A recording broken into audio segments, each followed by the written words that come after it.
Dear colleagues, dear friends, it is my immense pleasure to welcome you to this very interesting panel on the status of the Council of Europe Convention 108 Plus and the prospects of a Council of Europe Treaty on Artificial Intelligence.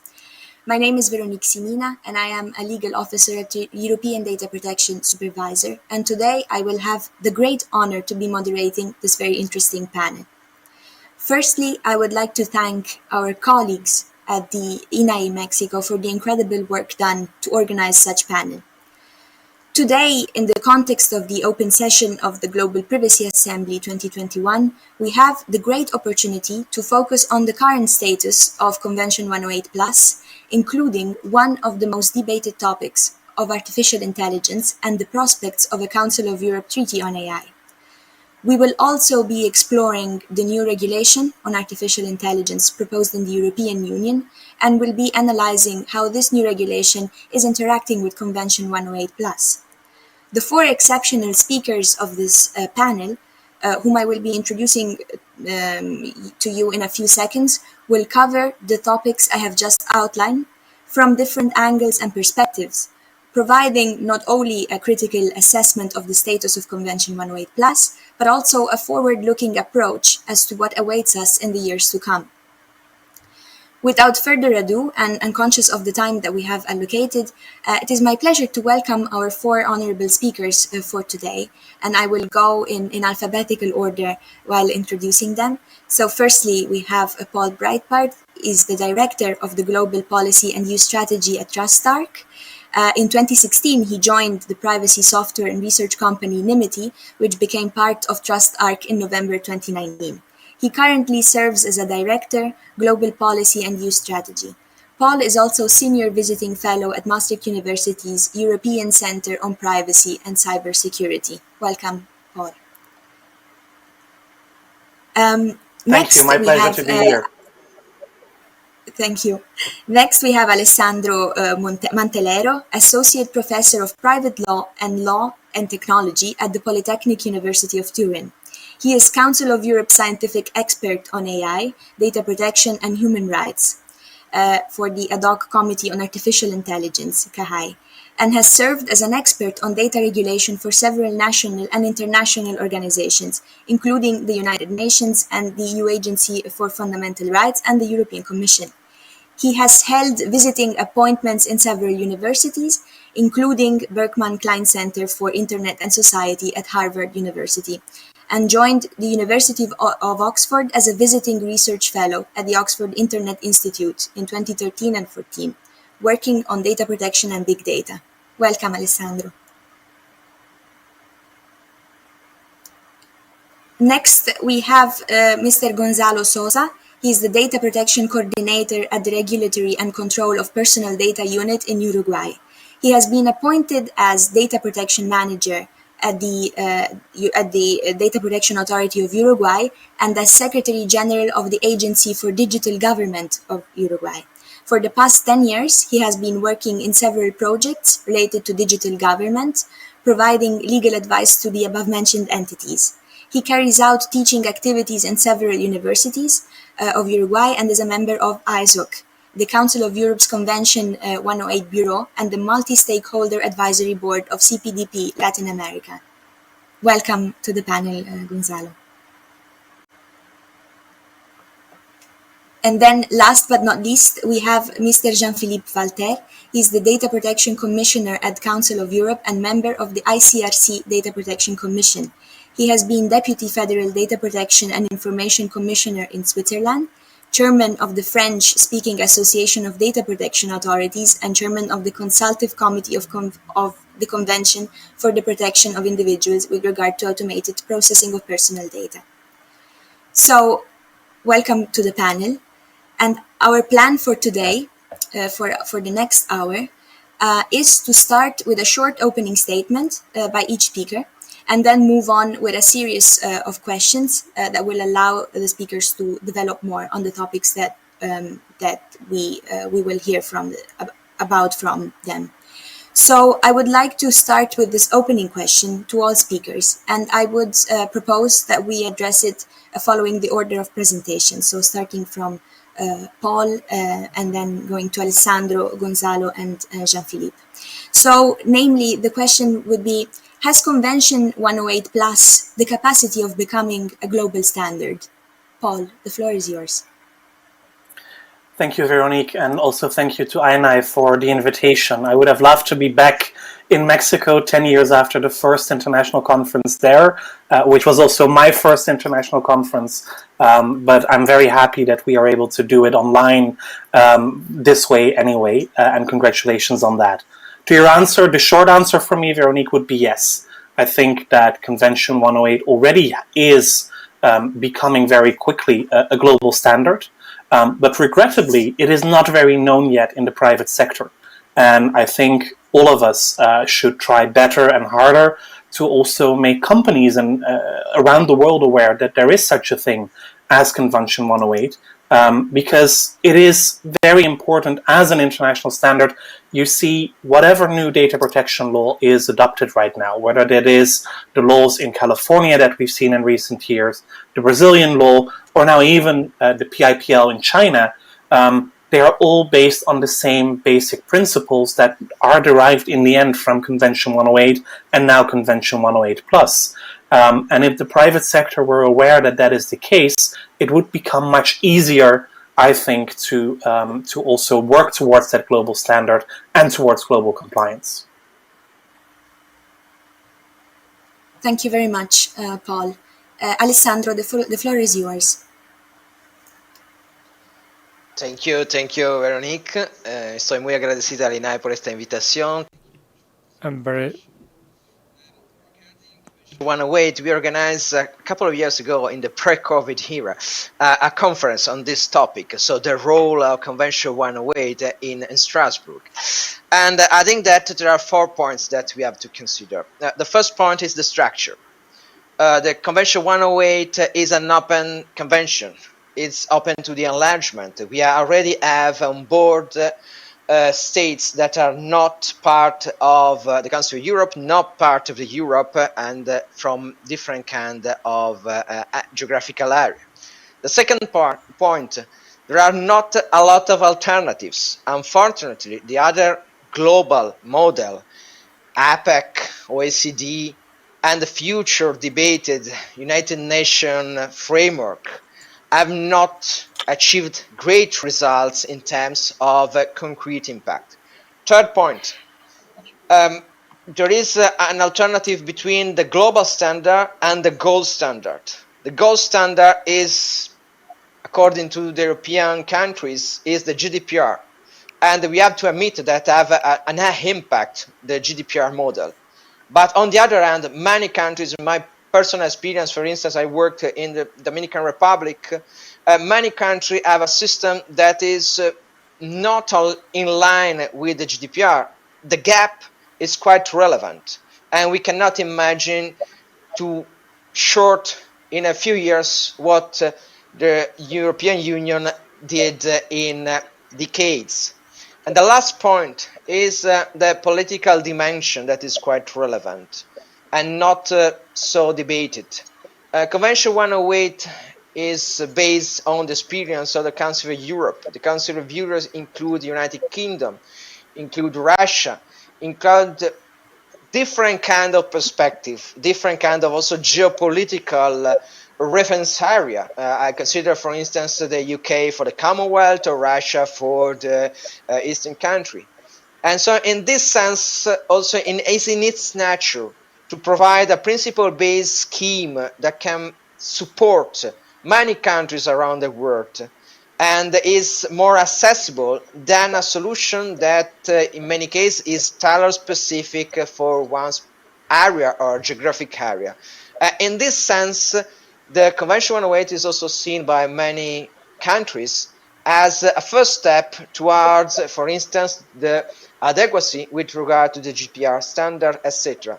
So I think that has more chance to become a global standard, not necessarily the top level standard, but I think this is the function, to harmonize and to provide all a sort of background framework, strong background framework, because we have 108 plus, in order to foster data protection in different kind of areas and countries. This is, I think, the core message. Thank you, Alessandro. So, Gonzalo, the floor is yours.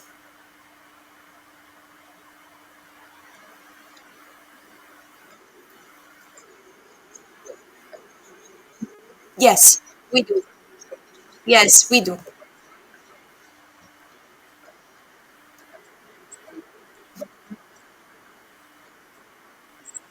Diversidad lingüística al panel. In order to bring more linguistic diversity to the panel, I'm sure our moderator will do an amazing job regardless. So first of all, I would like to thank the GPA and INAI for this opportunity to share this panel with such prominent co-panelists.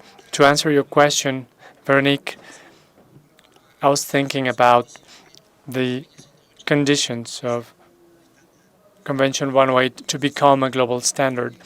In that sense, you need to look at people who know more than one does. Here in Uruguay, Dr. Philippe Rotondo, a professor, a member of Executive Council, spoke about the human person at the center of a state of law, rule of law, recognizing, of course, certain essential rights that emerge from the person's dignity.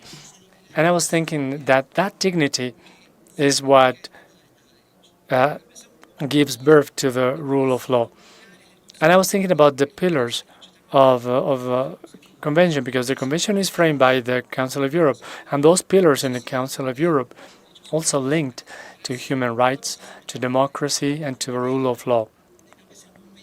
And in Convention 108, it has a purpose of protecting every individual, regardless of their nationality or place of residence, in terms of protecting their personal data and their fundamental rights. So I think that first element makes Convention 108 to have that required standard, the values on which it is based. A second element has to do with its history.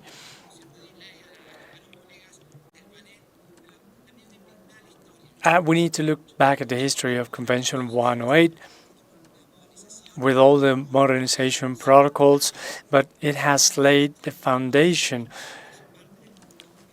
for many initiatives around the world, because its structure foresees the participation of members that come from multiple parties. In Uruguay was the first non-European country to become part of that convention. That internationalization of a convention structure and values, we feel part of that. I would like to talk about the content. Please forgive me if I go a little bit over 5 minutes. I promise to be to have shorter interventions later. I'm talking about the scope of the convention and the treatment of data in the public and private sector, and the obligations for the parties, the principles and the rights, which are common for everyone. Elizabeth Denham was talking about convergence and those common standards. And finally, to complete my introduction, the reference to trust. The trust that emerges from the fact that this instrument not only enables access for countries from all around the world, but it also includes instruments that make it possible to review the countries that are joining, and later examination of compliance of the goals and the purposes and the principles and the rights contained in the convention. So that provides more trustworthiness to the system. So that is just to add to the comments from my fellow panelists. While Jean-Philippe comes back, I would like to just touch on obligations very briefly. I like to refer to Article 4, this issue of complying with standards and collaborating with review processes. I think it's really relevant to highlight that trustworthiness that it creates. Thank you. We are again.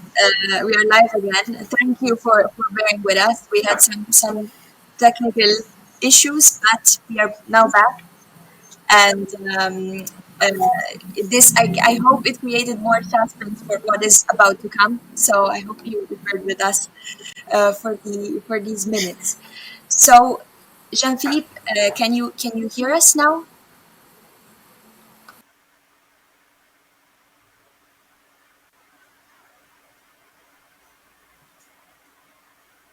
No, I think okay. Oui, So bonsoir. yes. Désolé pour tous Oh, ces problèmes. yes. Je vais... non, j'ai un problème avec... Oui, Vous oui, m'entendez? oui, Oui. oui. Alors, je vais vous parler Yes, oui.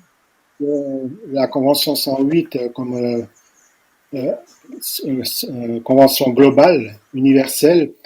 Comme vous le savez, la Convention 108 a été ouverte à la signature des...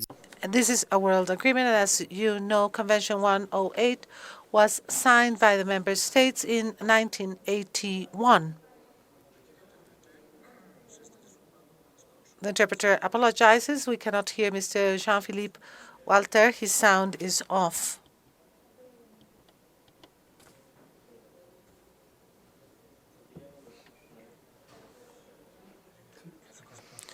The interpreter apologizes. We are not receiving the sound by Mr. Jean-Philippe Walter. Until today, the convention has 47 members. 8 of our non-European members, including Mexico and Uruguay.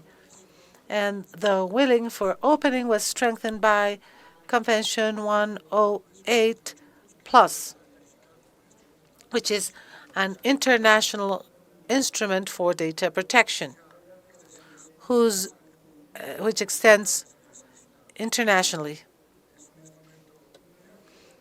This is a worldwide instrument.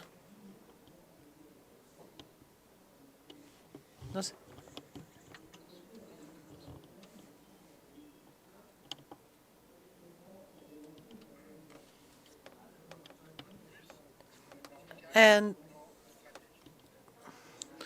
we have to follow the strategic framework, and we had the opportunity to have a strong influence outside the member states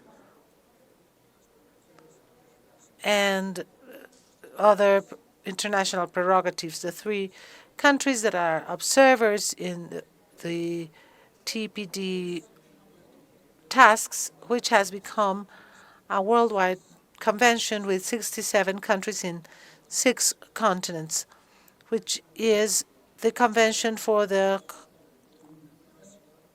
commissioners on the protection of privacy of 2005. This made a call to the U.S.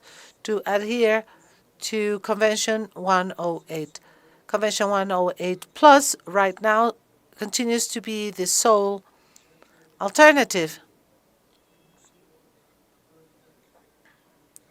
And I don't know if there is a possibility for another international convention with reciprocal addition that could be ratified by the member states of the UN or other organizations. It provides proper protection for the digital era and allows each person from the relevant jurisdiction to benefit from the right protection. The European Union recognizes the human right, privacy as a human right, and even respect for human dignity and autonomy are core values that are linked to data protection and which are critical for artificial intelligence considerations. de protection minimale, mais élevée, communément acceptée. Convention 108 provides a minimum baseline, and beneficiaries of the digital era have to use this tool as it guarantees protection. There has to be an unrenounceable treatment of personal data by governments, and people have to rely on the right relationship. This contributes to businesses being able to interact freely on importing and exporting data in a highly interdependent world that is increasingly focused on data.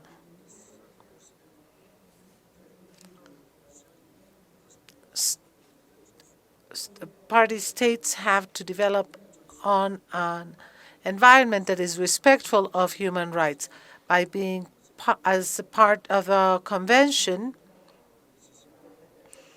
What the European Union has to consider is that their member states are undertaking to cooperate in guaranteeing the highest possible data protection and conformity to international standards.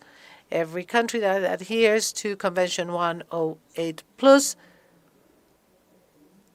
is part of multilateral development and contributes to maintaining free flow of data in the world.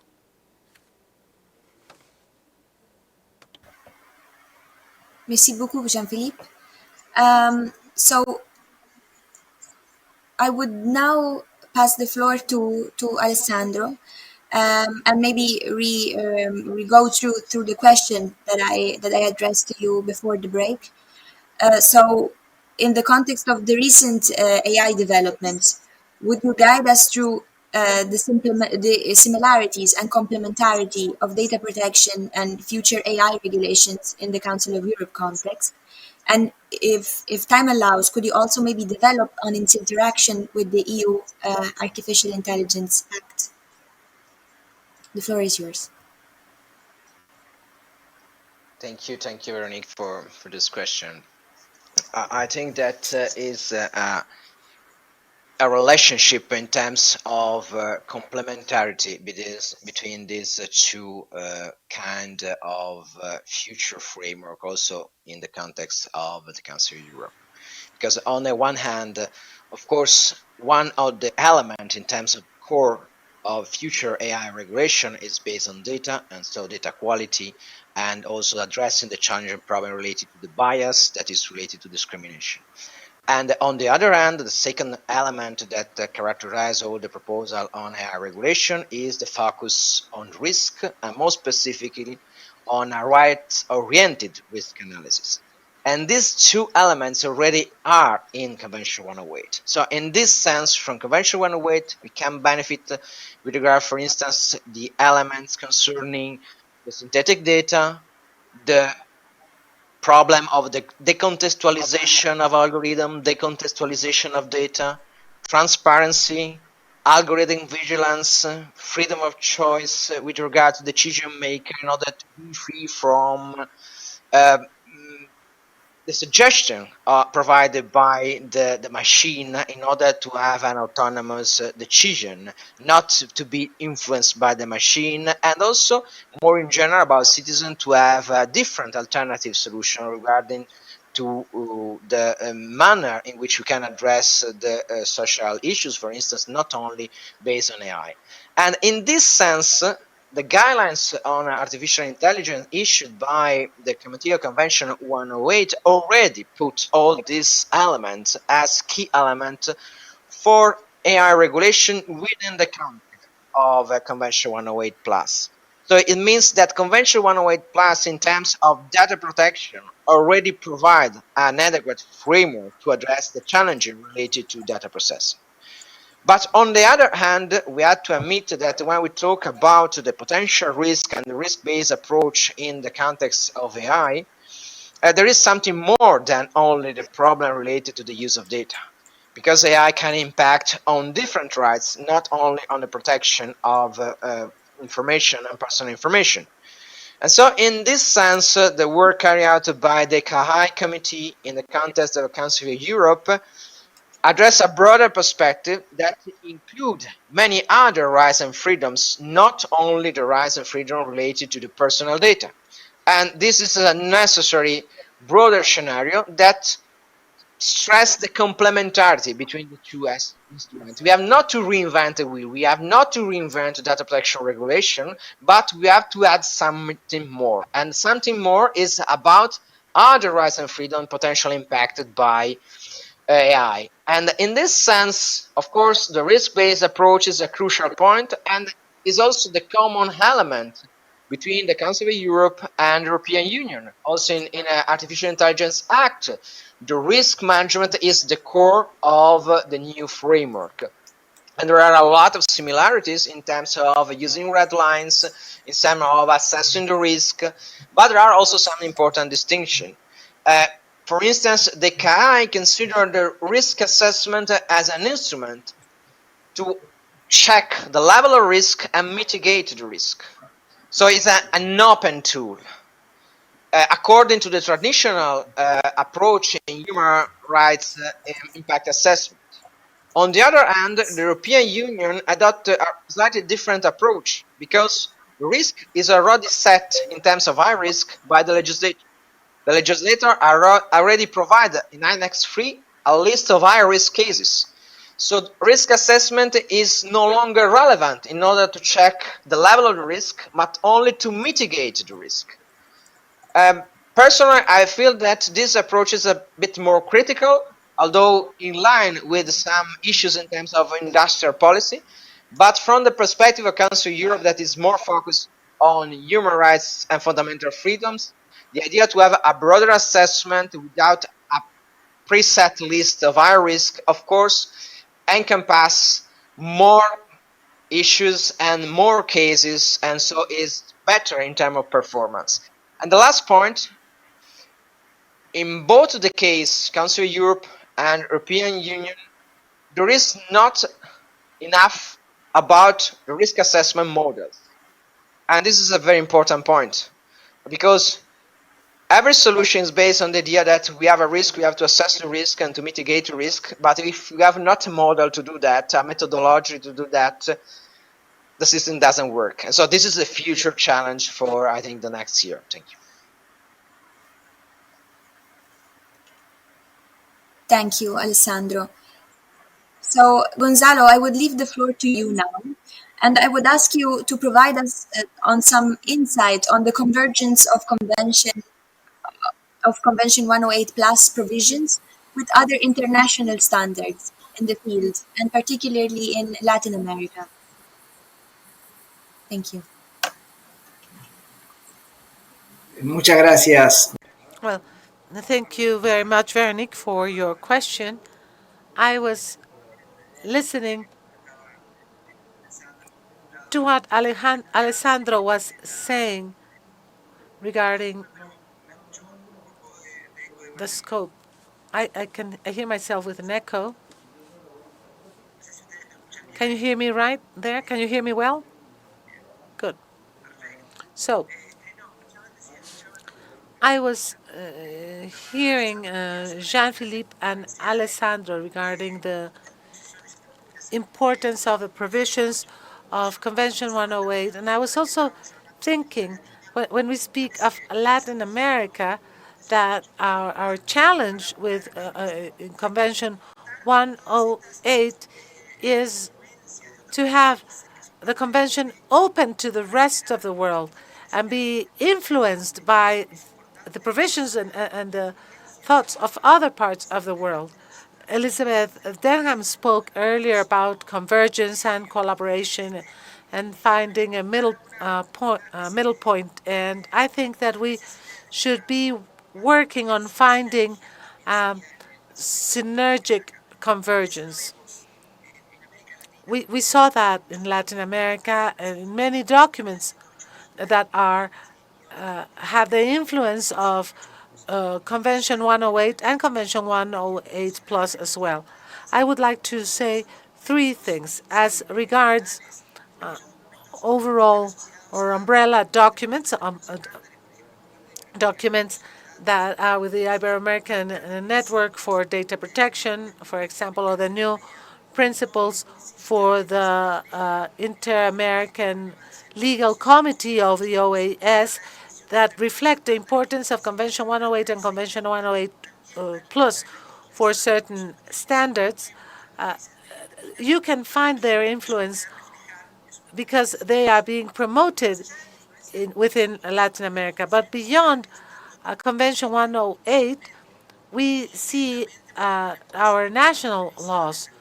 Many of the current provisions regarding proactive responsibility and enforcement and risk analysis in Uruguay have a clear component that is based on Convention 108. That would be indirectly, but directly, Uruguay has approved Convention 108 plus by itself. And this is where we can see their influence in Latin America. And the influence is particularly on determining the principles that govern artificial intelligence. So data protection is not the only aspect of artificial intelligence that we have to regulate, but we do have to recognize it as one of the important aspects. So we have to think, how can artificial intelligence be regulated and governed, and what are the things that we have to look at? And another aspect that is related to convergence has to do with the involvement of global institutions in other spheres. For example, having the Ibero-American Network participating in the Convention 108 Consultative Committee. That is important. And finally, we see the different documents that emerge from the different networks, from the Ibero-American Network, from the OAS, and from Convention 108. We speak about these documents, but we forget about the ancillary documents that stem from these organizations.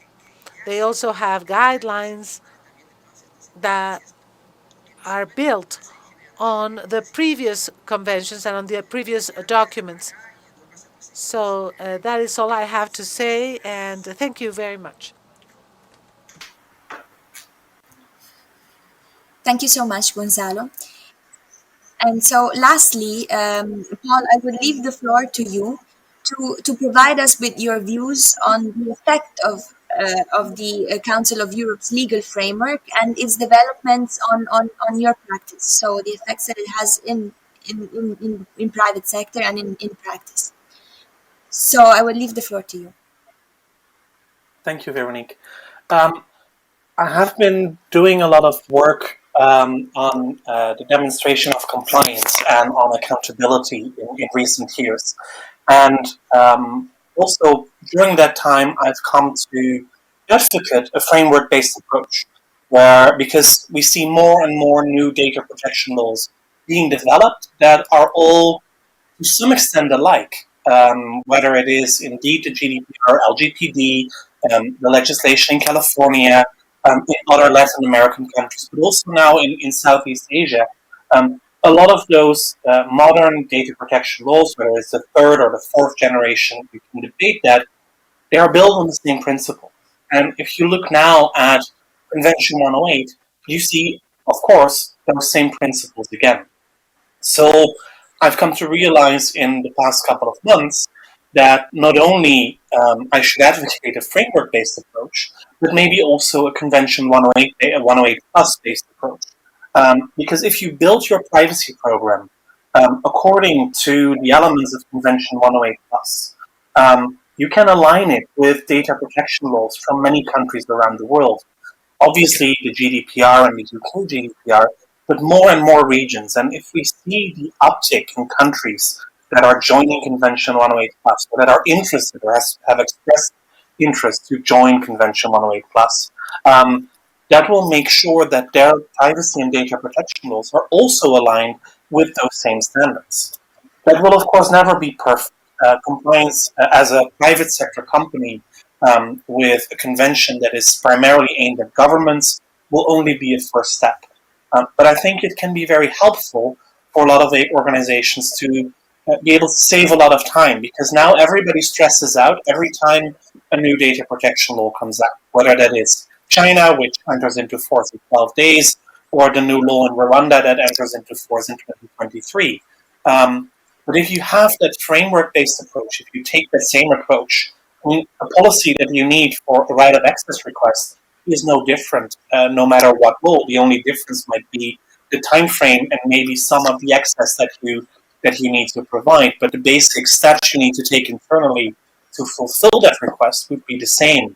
Also, for reporting a data breach, the elements to report or the threshold to report might be different, but still, it would be similar. So I think that Convention 108 Plus is really showing its force to the world in becoming that global standard that so many have been calling for. I think in the past, Sophie Innetveld, MEP, has been calling for the sort of Paris Agreement, like the climate agreement, but then for privacy and data protection. And I think we already have it with the Strasbourg Agreement. And we should advocate more and more that that is the case. Maybe two words on the AI comments that Alessandro made, because I agree to a very large extent with his concerns expressed at the first part of his intervention. Do we actually need more rules on AI, or do we suffice with better interpretation and more guidance? And I think the beauty of Convention 108 Plus, but also of the GDPR, is that they are technology neutral, that they apply in all fields of work as long as you are processing personal data.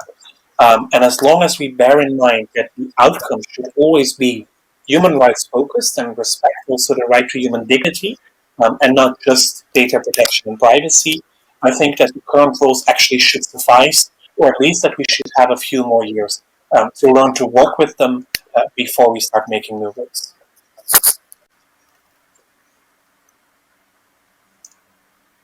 Thank you, Paul. So I'm conscious of the time that is left. So I would put one last question to each one of you, and I ask you to be concise but straight to the point. So Jean-Philippe, I would start with you, and I would just like to ask, what do you believe should be the priorities and the biggest challenges for the Council of Europe in the next few years to come?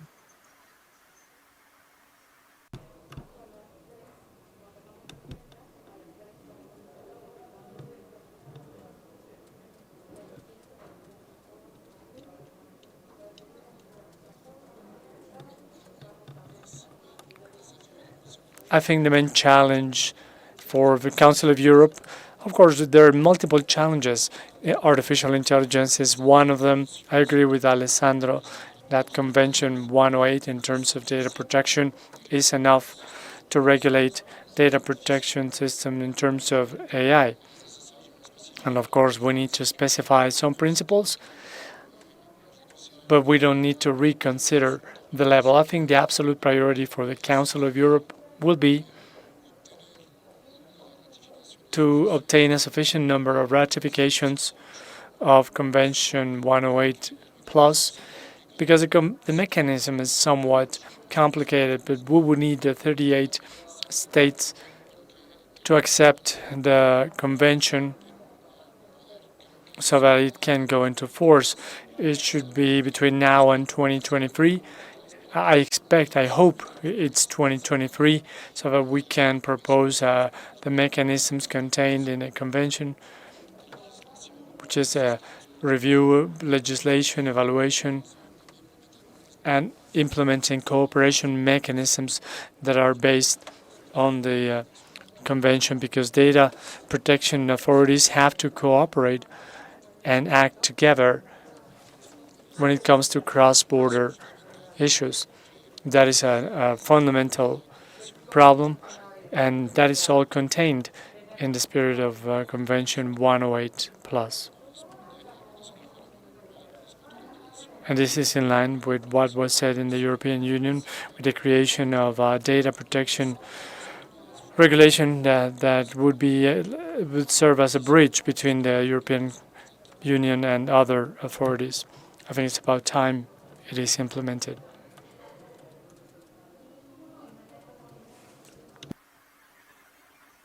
Merci, Jean-Philippe.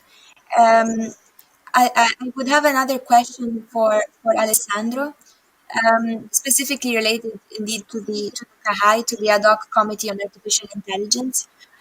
So, in this context, I was wondering whether there is a common agreement amongst the diversified group of countries that take part to this ad hoc committee as to whether there is a need to move from ethical guidelines on AI to a binding legal framework.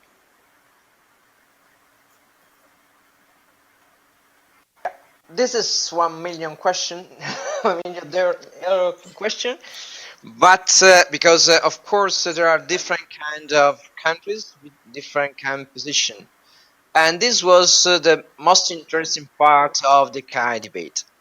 I think that now that we are close to the end of this first year and a half on debating about KAI, I think it's clear emerging the intention to have a binding instrument, of course, complemented with a non-binding instrument. So the idea is that there are some high-level principle and some core elements in the binding instrument, and then there is a sort of range of soft law instruments that can complement it. The core element of this binding instrument are some red lines, are the focus on risk, and are of course stressing some nuances of existing rights with regard to AI. So I think this is the future, and hopefully adopted by the CAI at the end of this year and by the Committee of Ministers in the next year. So the next year was a very important moment to finalize the document and hopefully to have something more specific also in terms of regulation. Thank you, Alessandro. And Gonzalo, I would have one question for you, which is what do you expect, and what would, let's say, the needs be with regards to the Council of Europe's or PPD's work in the next 5 years in your specific context?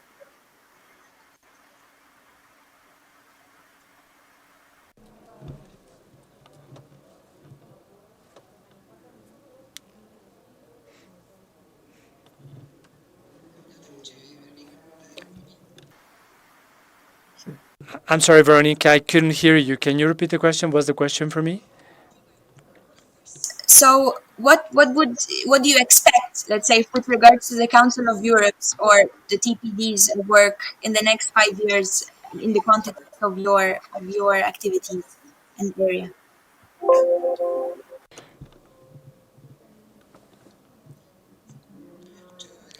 I'm sorry, I had not heard the question earlier. Thank you.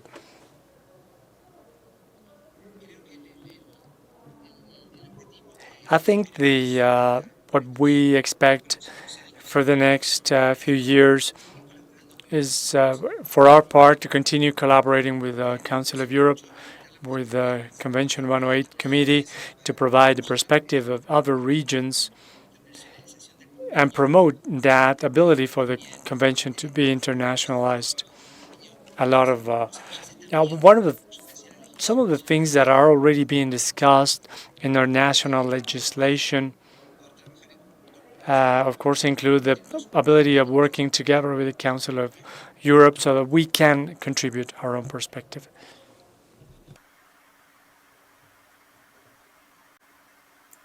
Thank you, Gonzalo. And a question for Paul is how do you think Convention 108 Plus will help the contribution? I know you touched upon this in your reply, but do you think there will be something specific for Convention 108 Plus to help contribute to the demonstration of global compliance in the private sector? Is there any additional, let's say, aspect that is Yes, I think the important? main issue actually that a lot of private sector companies are currently concerned about are international data transfers. And that is certainly an issue where Convention 108 would also be able to contribute. Um, and certainly in the 108 plus variant, because that allows for fewer limitations also for national security purposes. So I would say that the more countries quickly adopt, sign and ratify Convention 108 plus, and then also implement it and respect all its provisions, the better it will be for free international data flows. Also, because of the provisions in 108 plus that state that that should also be respected by countries and by the member states of the convention. So yes, especially in terms of international data flows, I have big hopes for 108 plus. Thank you very much, Paul. And because of your direct and very concise reply, we have also maybe 1 minute for a question from the audience, which I think I would direct either to Jean-Philippe or to Alessandro, or both, if you would want to intervene. So, is there any concrete initiative from TPD to advocate for the adoption of Convention 108 plus at the moment of the implementation by states of the second additional protocol?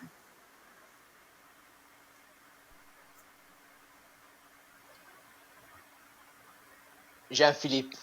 Bien. Jean-Philippe.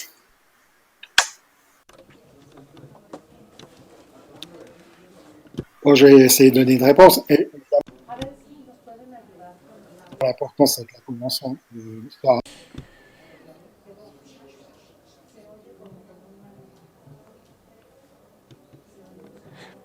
So we are implementing everything to make sure these states can ratify the convention, but that will depend on the will of those countries. I call on member states' data protection agencies to act before the authorities so that the process to ratify the convention can be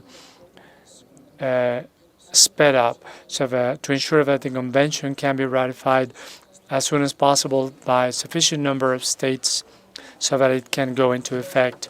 And then the implementation mechanisms will make it possible for us to continue developing tools to facilitate the enforcement and the application of the convention from the standpoint of interpretation, as we have done with IA guidelines and other tools that are being developed in the committee.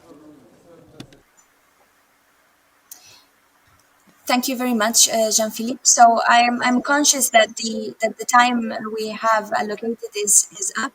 So I would just like to thank you for the interventions, for the great contributions, and also for the interesting aspects that have come up during the discussions, and namely the importance. So I think we can derive the importance that Convention 108 Plus has, and not only, let's say, as such, as an instrument, but also on other fields such as cooperation, and also the effect that it has on demonstration of global compliance, even in the context of the private sector. We have also understood the differences and these complementarities, similarities, but also differences with the EU AI Act, and we have also managed to discuss a bit with a forward-looking approach the challenges to come, and what we expect in the next future. So I'm very sure that we will have probably similar panel in the near future, and we will have more developments and more aspects to share about this. So this is all a work in progress. I thank you very much. I thank the participants for having stayed with us even during the technical difficulty, and I really look forward to discussing the topic with you again in the near future, and maybe in person at the next conference. Thank you very much.